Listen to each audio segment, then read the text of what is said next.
தாத்தா எப்ப பார்த்தாலும் ஏதாச்சும் ஒரு வேலை பண்ணிக்கிட்டே விடவே மாட்டேங்கிறாங்க. சரி இப்ப இது எதுக்கு வச்சிருக்கீங்கடா?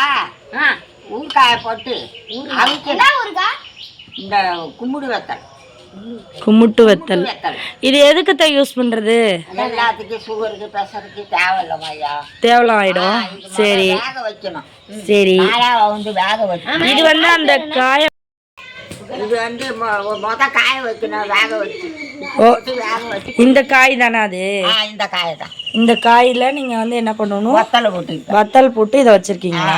இது என்னென்ன போட்டிருக்கீங்க இந்த வத்தல்? என்ன பண்றோம், ஃபர்ஸ்ட்ல காய வைக்கணும். காய வச்சு மோர் எடுத்து அதுல போட்டு ஒரு நாள் நைட்டு ஊற வைக்கணும். அதுக்கப்புறம் காய வைக்கணும்.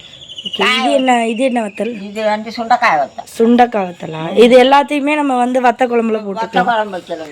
இது எதுக்கு யூஸ்? இந்த வத்தை வந்து சுகர் பிரஷர் இருக்கு. சரி, சுகர் பிரஷர் இருக்கவங்க வறுத்து சாப்பிடலாம்.